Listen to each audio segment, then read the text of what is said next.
Vajradara Suma Timo Nishasane Uta Vardanya Shri Bhadra Varsa Manya Sarva Siddhi Hum Oma Guru Vajradar Suma Timo Nishasane Karm Uta Vardanya Shri Bhadra Varsa Manya Sarva Siddhi Hum Oma Guru Vajradar Suma Timo Nishasane Karm Uta Vardanya Shri Bhadra Varsa Manya Sarva Siddhi Hum Oma Guru Vajradara Suma Timo Nishasane Karm Uta Vardanya Shri Bhadra Varsa Manya Sarva Siddhi Hum Oma Guru Vajradara Suma Timo Nishasane Karm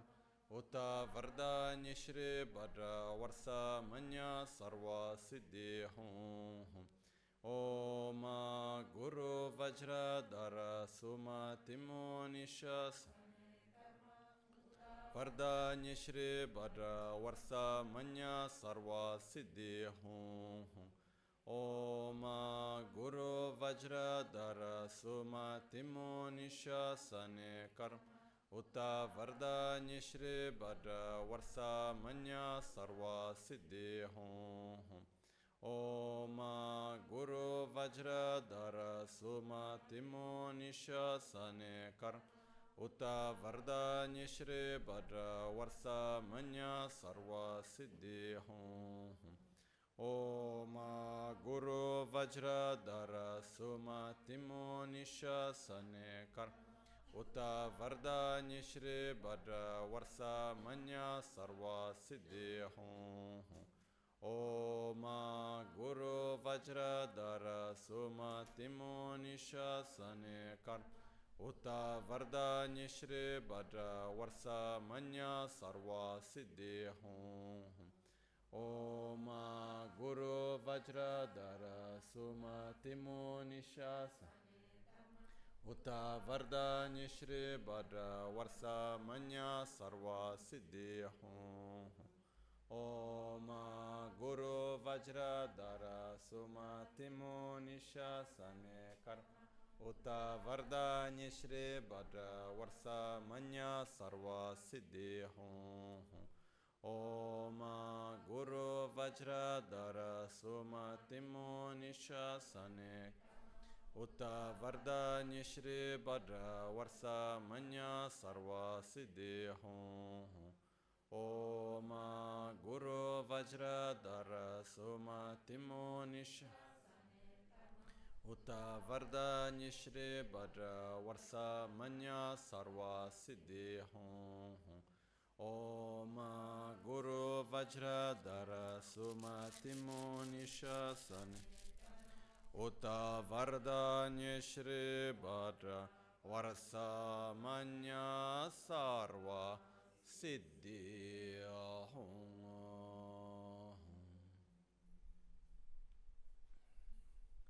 Dhagi Jetsun Lama Tuje Che Nyamda Dala Tuje Siksut Gebe Shesan Dala Tendo So Uyon Songe Nawa Tsedu Tseji Ningne Sowa Debe Tse Dechen Korlo Visu Lekshu Yela Sambe Dede Malupa Geme Lungedu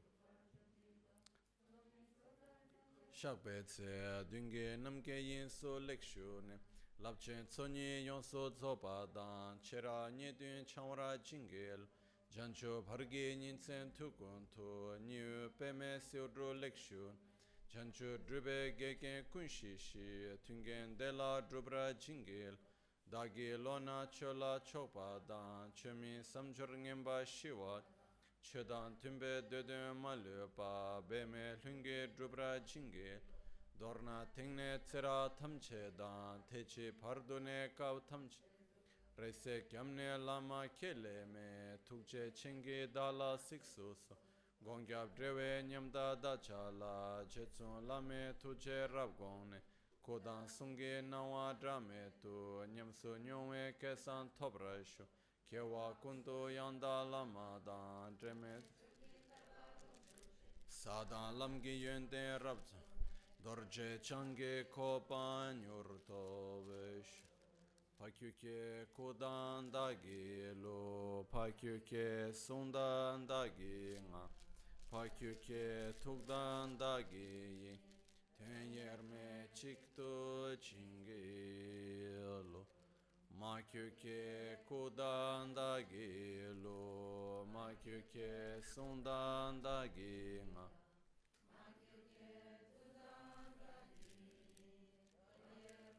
Çıktı çingelo. Om Muni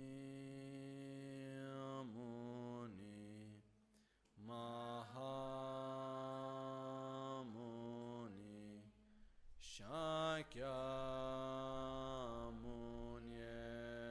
Soha Om Muni Mahamuni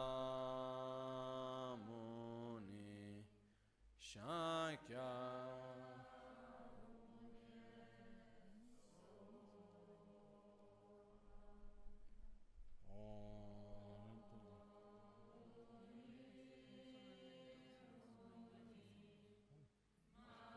क्या फिर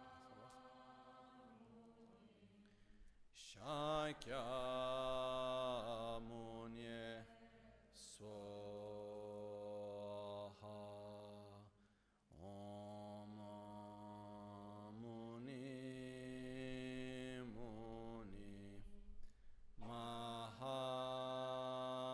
Mahamuni Shakyamuni Swaha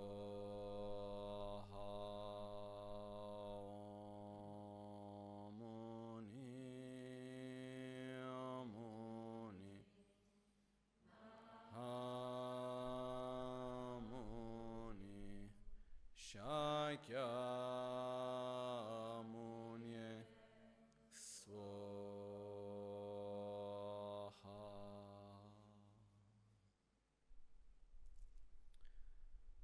Sangye Chodan Soge Chonam La Chancho Pardo Dani Kyapsuch Dagi Jinso Gibe Sonam Ki Drola Pinchira Sangye Druparash Sangye Chodan Soge Chonam La Chancho Pardo Dani Kyapsuch Dagi Jinso Gibe Sonam Ki Drola Pinchira Sangye Druparash Sangye Chodan Tsogi Chonamla Jancho Pardo Dani Kyeps Dagi Jinso Gibe Sonamki Drola Pinchira Sangye Druparasho.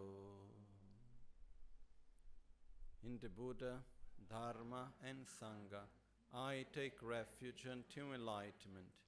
Through the practice of generosity and the other perfections, may I attain Buddhahood for the benefit of all sentient beings. Okay, so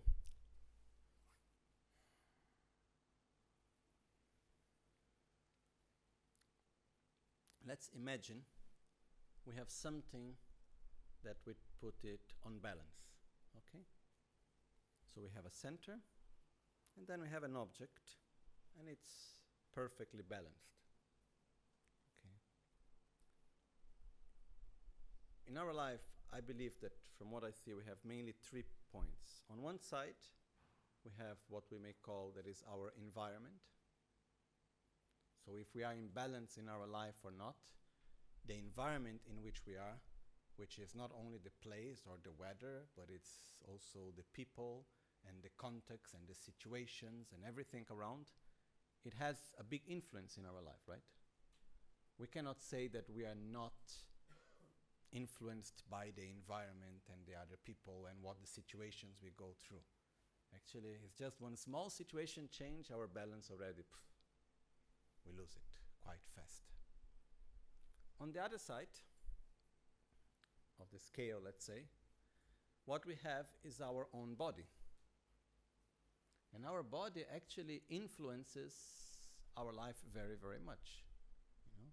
There are many states, emotional states that we think that are because of conditions and situations, but these are basically processes of our body that we don't know how to interpret. And we end up trying to find a reason and pointing the finger into something, you know. And our body very strongly has influence on our mental state, on our life. So, are we influenced, our state of happiness or suffering, is it influenced by the environment? Yes. By the people with whom we are, by the place where we are, by the energy of the place, you know. I always tend to think, for example, when we are living in a big apartment, I mean not the apartment itself, but a big building with many apartments. You have someone living up, someone living down, someone on the right side, someone on the left side, and many apartments up, many down. So imagine what happened when one person gets angry, no? And then the energy of anger, somehow we can feel it. Then this goes to the other, that goes to the other, and when we see there is insatisfaction and all of this, we are influenced somehow by many, many ways. So we are influenced by the environment. This is something that it's very clear. On the other side, we are very much influenced by our body. You can see just by eating the wrong thing, your emotions can change. The way how you feel can change. According to how are your hormones, your life changes. You know? And our body has a very strong impact on our life. Actually, I believe much higher than what most of us actually do believe.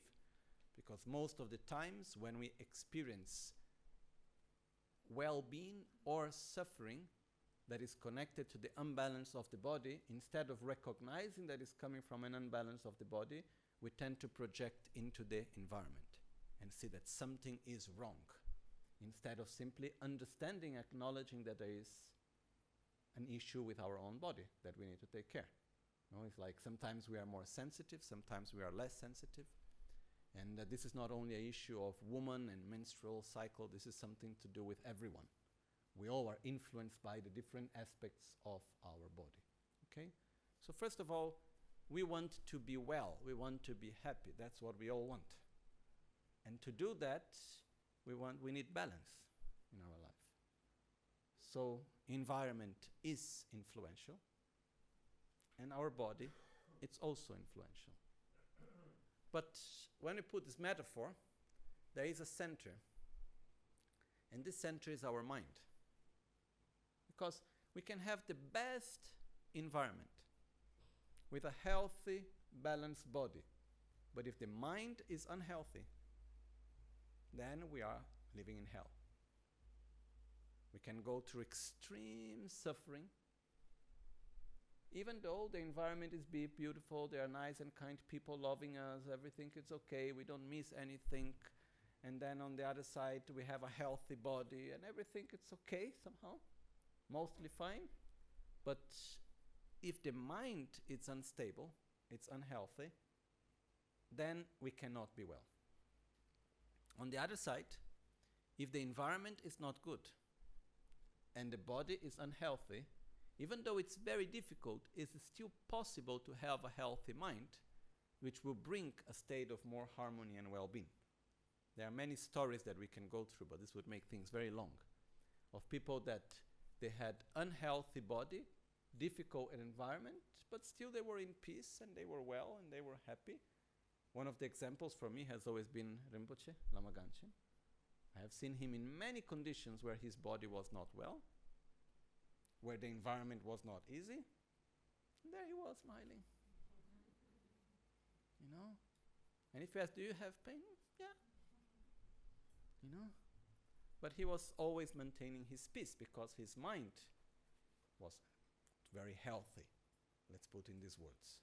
No? Okay? So this is one first point, which is important for us to remember.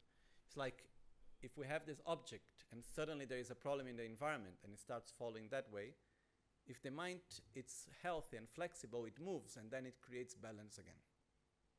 And then it goes the problem somewhere else, then it can move again and can always create balance. If we have a healthy mind, we are able somehow to deal with the situations and always maintain our own balance. So, is environment important? Very much. Is the body important? Very important. But is the mind important the most of all? So we cannot say, oh, forget about the environment, forget about the body, all I need to do is take care of the mind.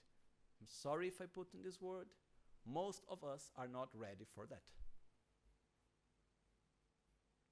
Okay? There are people that have this level of, let's so-called attainments. But most of us, we are very influenced by the environment, by the body, so we need to take care of both, but actually we need also to take care of our mind. Because most of the times we take care of the environment, we take care somehow of the body, not so much, but yes. And the mind, we just feel that is a consequence of all the rest. When actually it's not like that. Okay? So,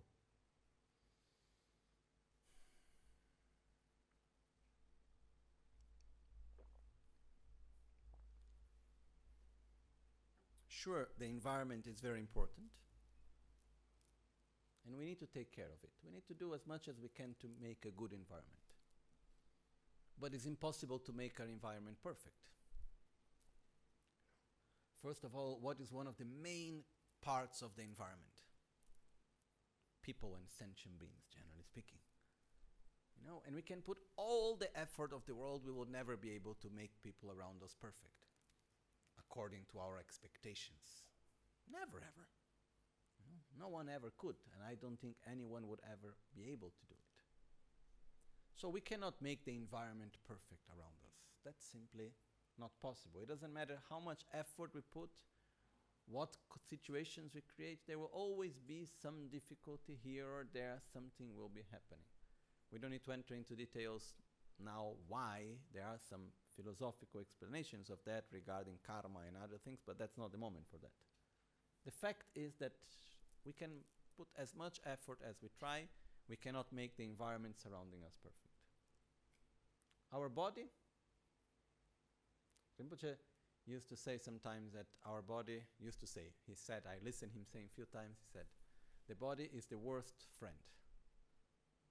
Because it doesn't matter how much you give to the body, you take care, and the body back to you, it's always giving the opposite. You know? The other day I was listening that we start to age when we are 28, neurologically. Basically, we fully developed neurologically when we are 21, and then we start to get old when we are 28. So the tendency of our body, naturally, is that of decay, degeneration. That's the nature of the body. So it doesn't matter how much we do for the body. You know, childhood has its problems, teenage have its problems, being an adult have its problems, getting old has its problems. The body, it's not perfect. So we cannot reach truly a state of well-being by trying just to create harmony and try to make balance between environment and body. But that's what many of us do. And until we do that, we will continue to live our lives as if we were victims of the world. We believe that our own inner state, our suffering or our happiness, depends on the conditions that surround us. Instead of understanding that we are the creators of the reality that we experience. And for me, I have seen examples, as I was saying before. Rinpoche has been for me a very clear example of that. Of people that actually they are well. It doesn't matter where. No? Today I received one message I'd like to share with everyone. I just connected. Because another great being which I met, many of you have met, was Nyima Tulku, Nitu Rinpoche. And he sent me a message today. He was saying, maybe you can listen to the message. Let me see. Because his voice is so nice. And sometimes he sends messages. Today he sent me a message.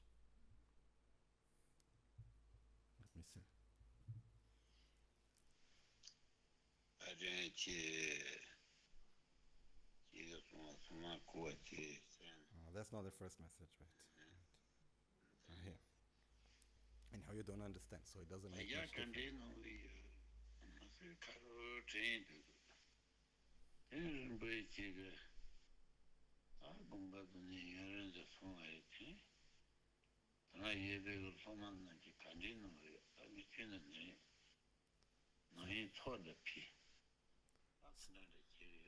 So basically he's saying that he is thinking about us. So he's saying, oh, I'm thinking about you. He finished one sort of retreat.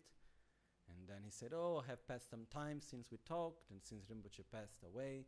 And how are you? How is everyone? I'm praying for you. I'm thinking about you. No?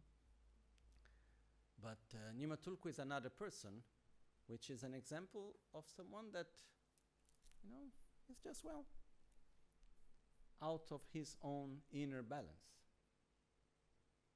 And we have had this opportunity to meet people like this, which is a way to show for us that actually this is something possible. And we could have many, many examples. But just to conclude this part, then I asked Nitu Rinpoche today, and I said to him, oh, Rinpoche, I would like to go there and talk to you personally, but this time is difficult, all of this. So here we are all quite well. We are fine, actually, in the whole context. And thank you that you pray for us. Please continue to do. And then also, please, when we have the inauguration of the temple, maybe next spring, please come again. No? So he didn't say yes and he didn't say no. He said, oh, I'm always thinking about all of you, and I will always be happy to serve all of you. That's what he said. No? So this was, for me, somehow saying yes. So then after we will see formally how that happens. No? Anyhow. The point is that we are made out of habits. And as Buddha Shakyamuni said, and Rinpoche repeated often, Danyi dagi gönyayin, danyi dagi drayayin. I am my own protector. I am my own enemy. And at every moment, everything that we do, we are shaping our existence. By the choices we make, by the actions we do, by the thoughts we have, we are constantly shaping our existence. But even by the food we eat,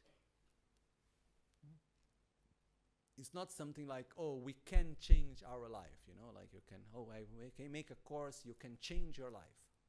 No, you cannot change your life. You are constantly changing your life. You don't have no choice. Something incredible would be, I will teach you how not to change your life.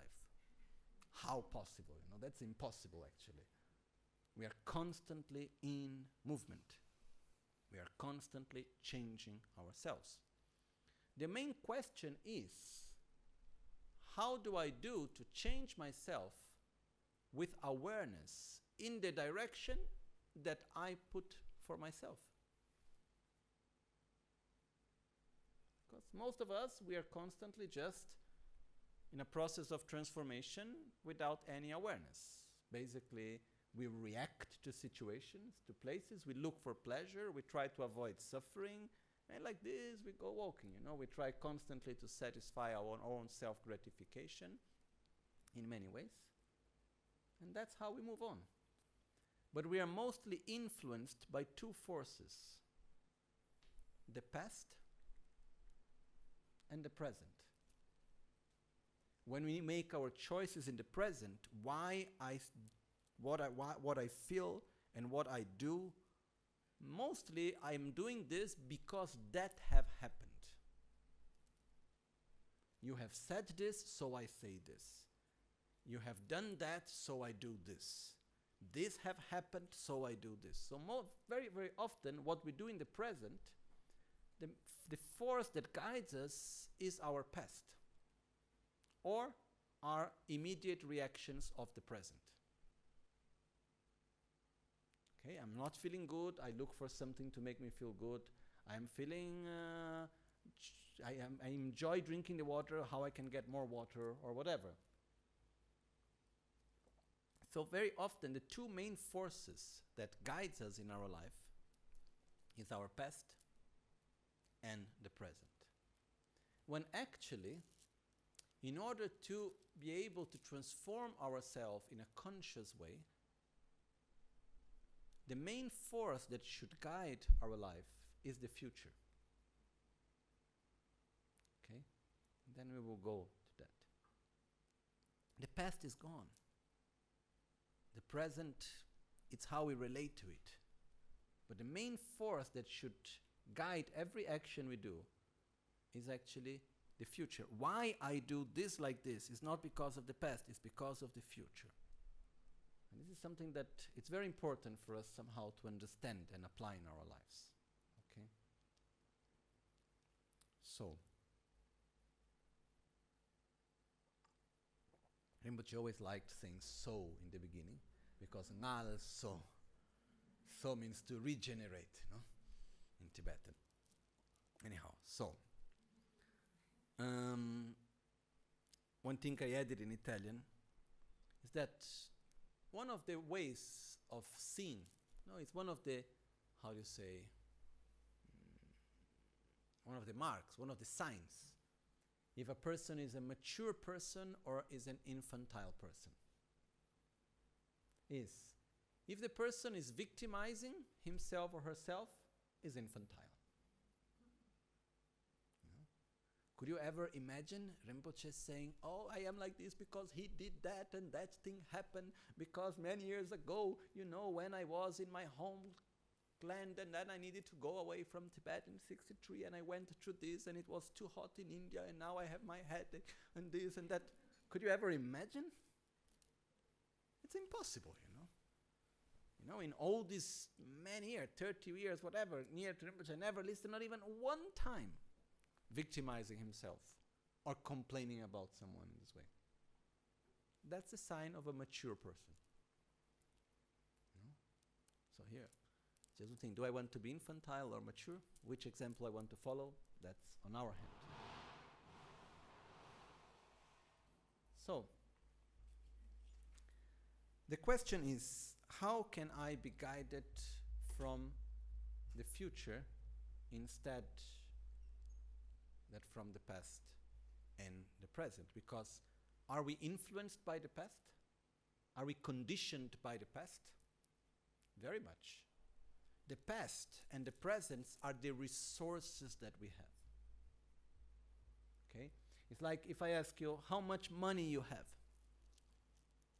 The money that we have now is the result of the past. How much I have worked, how much I have spent, how much I have earned. So what I have now, it would come from my past. Okay? The question is, what do I do with that? It shouldn't be a reaction of the past. Sure, it's conditioned, but it's limited by the past. But the question is, where do I want to go? Who do I want to be? No? If we use the metaphor of money, I want to buy a big house. I don't have enough money now, so I need to save money every month. Why? Because I want to buy a big house. So my choices in the present are made by which force? By the future. I imagine myself in a big house with a lake view. Okay? So, and I have an idea more or less what I need to be able to get that house, so I put money aside. I don't go to the restaurant. I don't buy a present here or there. I try to do everything I can to put money aside, not because of a need of the present, but because of an objective of the future. Okay? And when we have a clear objective in the future, this will guide our actions of the present and will determine our way of acting in the present. And this is one of the fundamental aspects in Buddhism. One of the first prayers that we did today and that we do all the time, in Buddha, Dharma and Sangha, I take refuge into enlightenment. Through the practice of generosity and the other perfections, may I reach Buddhahood for the benefit of all sentient beings. So what is my ultimate goal? I want to help others. In order to do that, I need to become a Buddha. In order to become a Buddha, I will practice generosity, morality, patience, and so on. So, I am in a certain situation. Okay, let's make another example still. We have relations with people. Family, friends, lovers, guru, whatever. We have many types of relations in our life. So let's take, for instance, imagine one person with whom you have a relation. And you ask yourself, what type of relation I want to have with this person? Oh, I would like very much always to have a relation based on love, a relationship where there is a lot of trust, where there is true caring for each other, when one person can truly be sincere with the other, where there is no bad feelings in between, and so on. Okay? Do you like to have this type of relationship? I would say yes. So, are we there already? Most probably not yet. But that's the relation that we want. And if we are there, we want to keep it that way. So at a certain moment, you are with that person, and that person says something or do something that you don't like. Where the reaction to the present moment, maybe the person acts with aggression. And the reaction on the present moment would be to react in the same way. So if you forget about the future, you just think of the present, you react with aggression. But if you have your objective of the future very clear, you ask, acting with aggression will help me to get my objective of having a relationship of trust and so on, or will harm that objective? Will harm that objective. So I do not act like this. Instead, I breathe in, breathe out, wait a moment, and I try to react in a different way to understand the need of the other instead of reacting bad against the other. Why? Because my future is important. I understand that if I eat something, it will harm me on a long run. But I am in front of that food and I really like it. But my health in the future is important, so I don't eat it in the present. So in Buddhism, one of the main parts is what we call so-called renunciation or bodhicitta, which is believing that we can develop ourselves, we can become someone that is really stable and peaceful and that has wisdom and it's in total harmony with everyone. We believe that that's possible. But the only way that we will be guided by the future is by believing that that future is possible and by desiring deeply that future. Otherwise, we will not put energy into that future. No? If I want to be a person that is very patient, and I am in a certain situation, how will I react? Cultivating patience or reacting with anger because this and that happened? What have happened is gone. What I do now will determine what I will experience tomorrow. So we should act in the present not as a result of what have happened, but as a cause to what we want to become.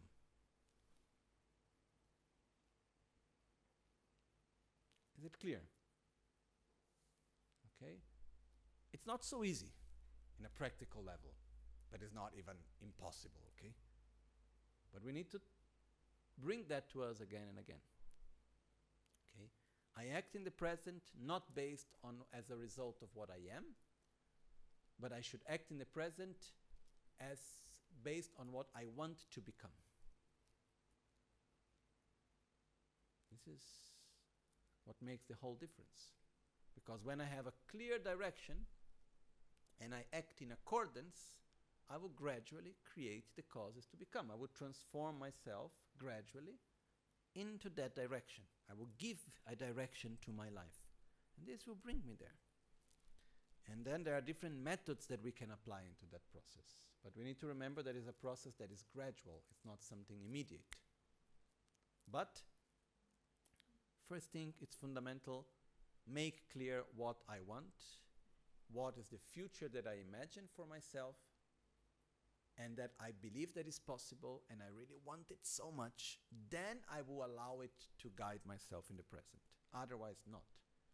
Because the main force that guides us truly is desire and aversion.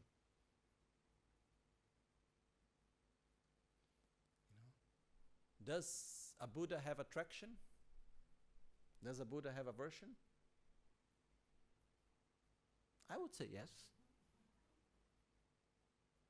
If a Buddha didn't have attraction, Buddha would have no love. He would not be attracted by the happiness of others. If a Buddha had no aversion, a Buddha would have no compassion. He would have no aversion for the suffering of others. You say, happy, happy, suffer, suffer, doesn't matter, it's all the same. While what is taught to us is that the Buddhas, what they want is to act for the benefit of others, which means they are attracted by happiness and they are aversion to suffering and to the causes of suffering. So they act into that direction. So these forces are very strong in our lives. The question is, what do I want and what do I want to avoid? That's one of the main issues.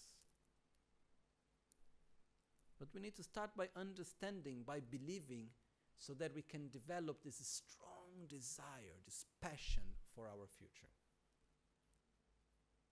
And if we are not able to imagine ourselves in the future in a certain way, if we don't have an objective that is higher than just the survival, comfortable survival, then difficultly we will be able to be guided by the future, and we will just be a result of our reactions of the past and the present. Okay? So, the point is, how do we actually generate the desire for a future? Because the whole point is we will put energy in what actually we want, or to avoid something we don't want, which is basically two manifestations of the same. But it's two forces, attraction and aversion. They are extremely strong inside us, and they will determine what we do, what we don't do. So the whole point is actually developing clarity of what I want and what I don't want. That's the main question. Truly speaking, what do I want? A comfortable samsara or I want nirvana? Truly speaking. How do we know what we want? By looking upon what we do. What do I choose? I meditate or I have breakfast.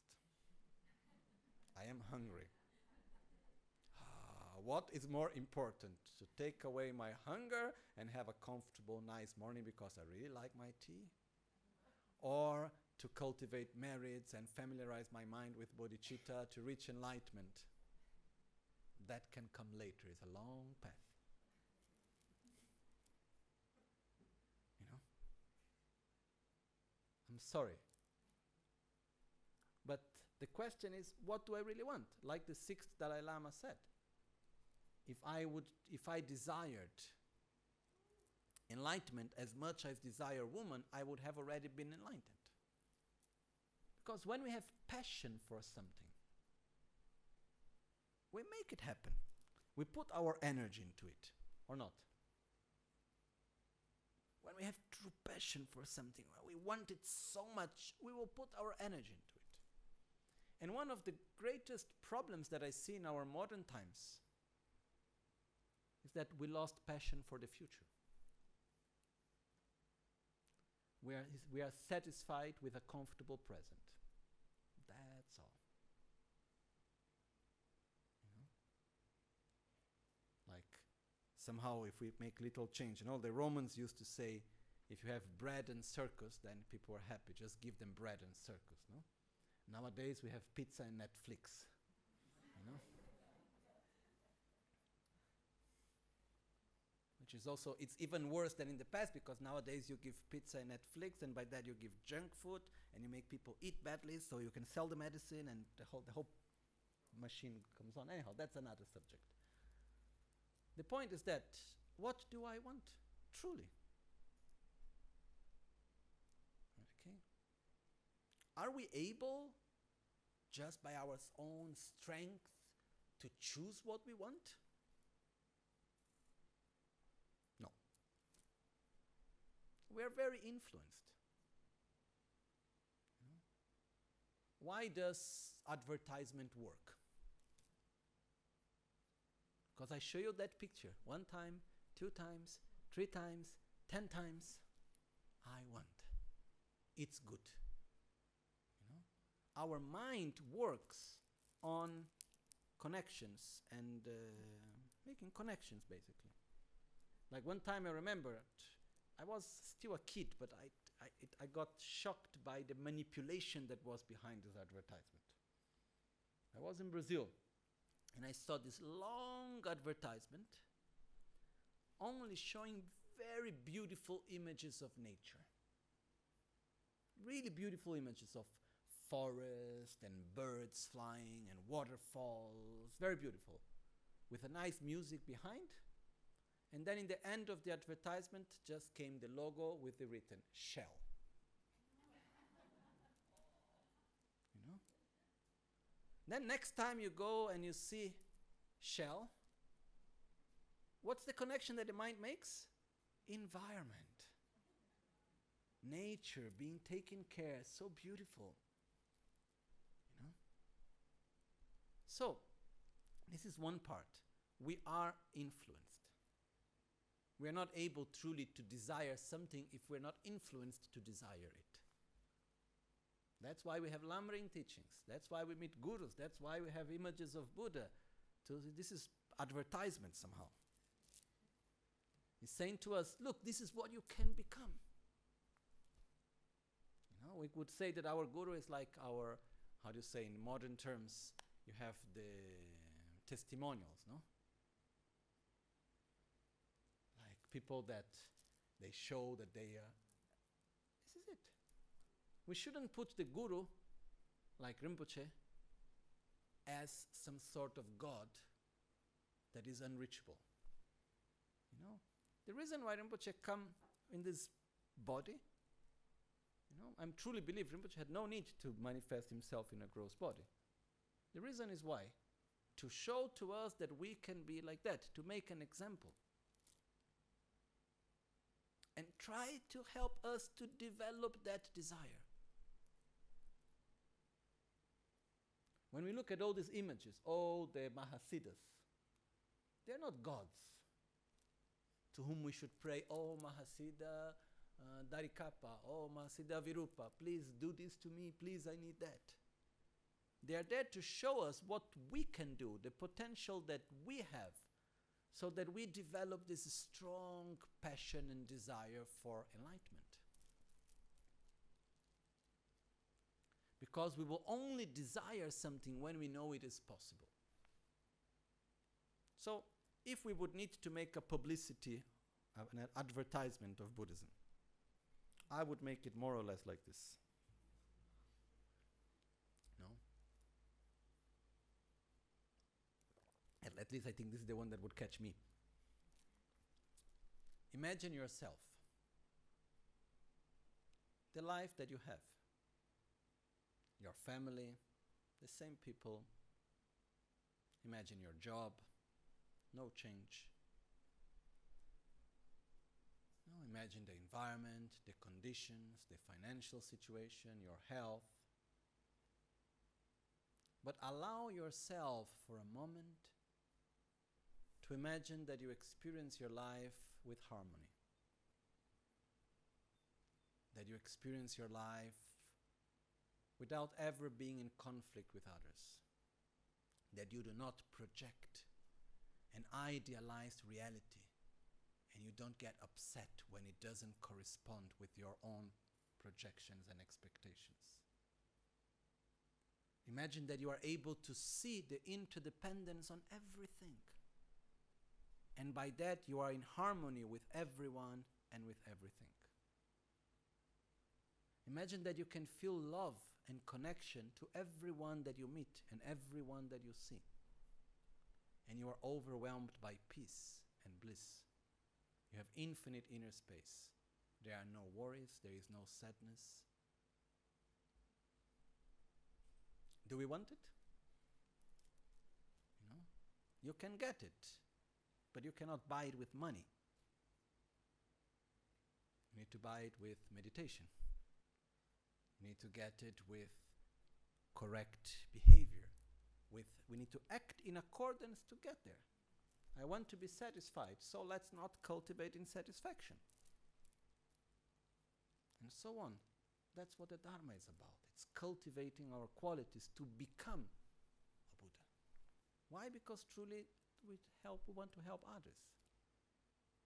That's the motivation that I don't say we should, but that's the best motivation to generate.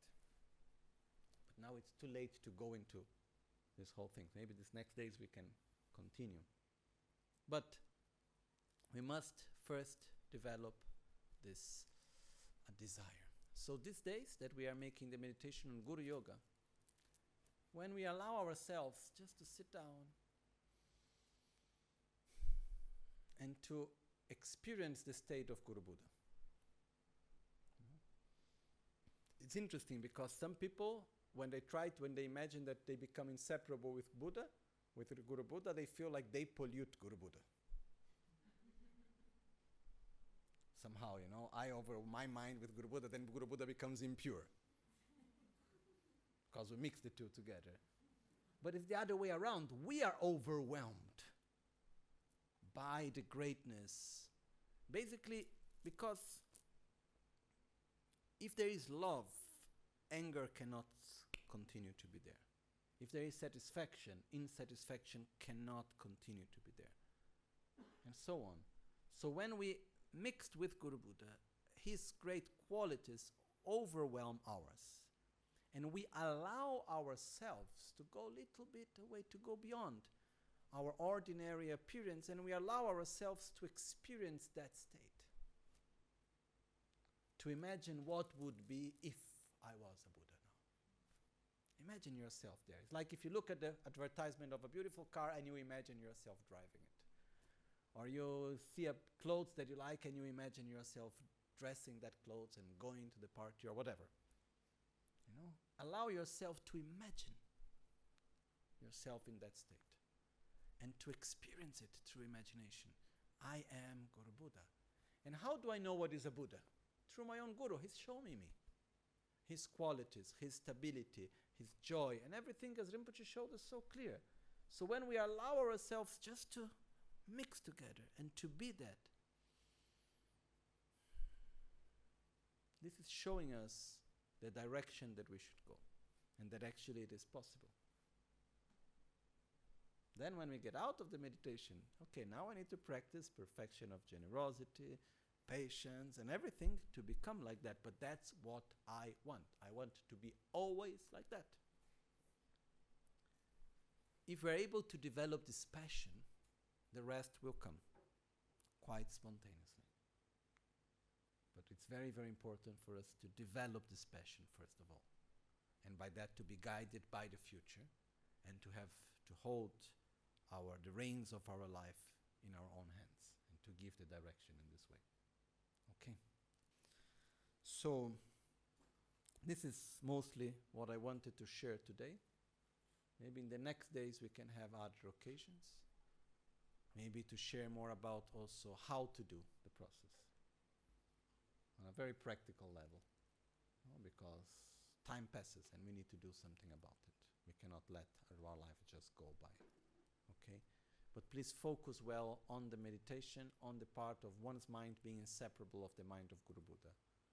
And understanding that once we are able to experience that true peace is something that we can actually reach in a way with stability, something that is actually possible. Okay? So we do now our final dedications.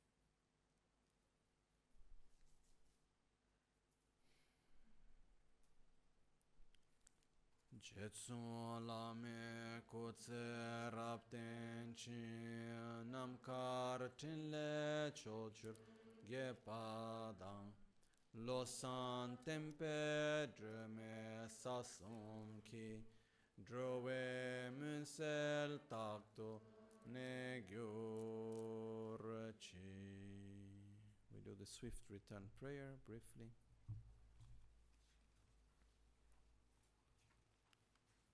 Facciamo la preghiera di veloce ritorno, brevemente.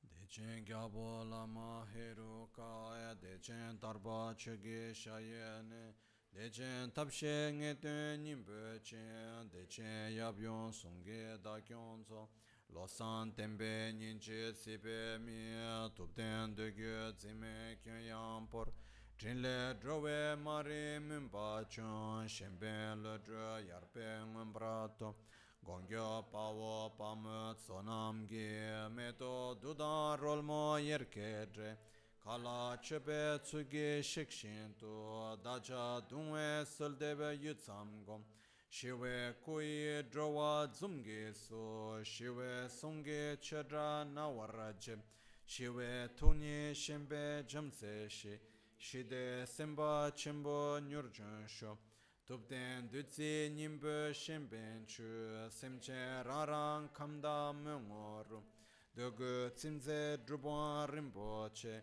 rime drove ninchi nyurjun sho, druban kyonyi drove shidretsun, daso namkyan shide tuntu nyer, chisi drova shide troncho, Tesi kyosha tunso chi dacha remu chishin drupala lama kuncho sumge tujinda kebra tensun dorje shukdense namshi trinle maye tongdrozo kewa kundu yanda lama da drame cheki pela longche chin sadan lamge yunte rabzone dorje change kopa nyurtop Sho chancho semcho rinpoche ma ke panam ke gyuruchi ke pa nyambra me pa yang kongne konto pelwaresh nimo dele tsendele nime kuyan dele kshin Nintsen taktu delekpe